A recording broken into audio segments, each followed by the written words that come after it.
Hola, bueno, espero que se encuentren bien. El video de hoy es para explicarles lo que son las curvas de solubilidad. Lo más probable es que lleve 2 o 3 videitos, pero son de 5 minutos, así que bueno, eso por lo menos nos da un poco de tranquilidad. Les cuento.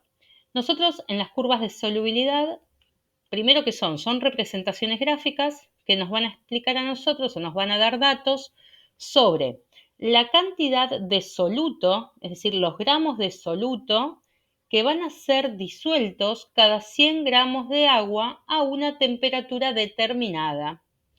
Entonces, si nosotros tenemos en cuenta que la solubilidad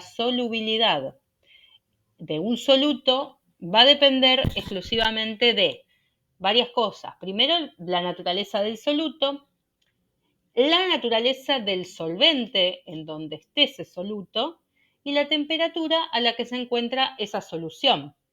Nosotros trabajamos en clase y vimos que a medida que aumentamos la temperatura, una solución, por ejemplo, sobresaturada, puede llegar a disolverse completamente ese soluto, que no se llega a disolver a una temperatura ambiente, por ejemplo.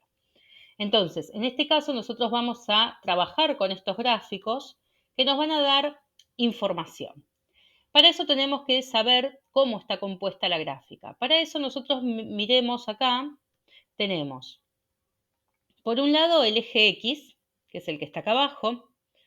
El eje X nos va a dar a nosotros los valores de la temperatura en grados Celsius y en el eje Y vamos a encontrar lo que es los gramos de solubilidad, es decir, los gramos de soluto que se disuelven cada 100 gramos de agua. Fíjense que acá, ¿sí? Esta es la información, esta que está acá, es la información que nos da el eje Y esta es la información que nos da el eje X, ¿sí? Entonces, nosotros tenemos por un lado la temperatura en grados Celsius y por otro lado los gramos de ese soluto que van a ser disueltos cada 100 gramos de agua.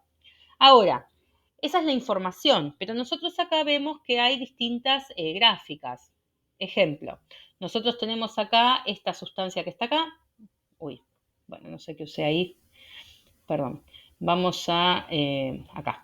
Nosotros tenemos, por ejemplo, esta sustancia. Tenemos esta otra sustancia que está acá. Esta otra que está acá y esta que está acá. Son sustancias distintas, fíjense que están formadas por distintos átomos, ¿sí? Y forman compuestos distintos. Por ejemplo, esta primera que está acá, KNO3, es lo que se llama nitrato de potasio.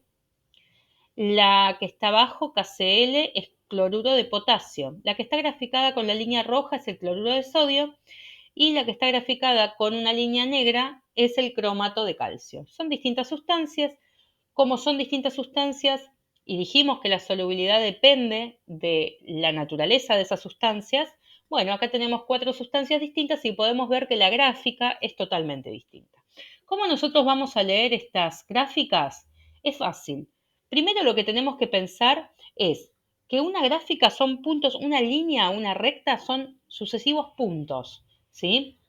Entonces, en cada uno de esos puntos, esta sustancia va a tener distinta temperatura y a medida que va teniendo distinta temperatura, va siendo más soluble o menos soluble en esos 100 gramos de agua. Entonces, supongamos que nosotros tomamos un punto cualquiera, supongamos que vamos a tomar este punto que está acá. Uy, bueno, un punto, ese es un punto bastante grande. Esperen que vamos a cambiarlo. Supongamos que nosotros vamos a tomar un punto acá, ¿sí? Ese punto en la curva del cloruro de sodio. ¿Qué información nos brinda a nosotros ese punto? Y bueno, nos brinda que, por ejemplo, si nosotros extendemos una línea punteada que va desde ese punto hacia el eje de las X, vamos a obtener, la temperatura que tiene esa sustancia y cuántos gramos de esa sustancia, si voy hacia el eje de la Y, cuántos gramos de esa sustancia son solubles en 100 gramos de agua a esa temperatura. Entonces nosotros, por ejemplo, acá podríamos decir que en ese punto el cloruro de sodio a 63 grados Celsius aproximadamente se disuelven, o mejor dicho, a 63 grados Celsius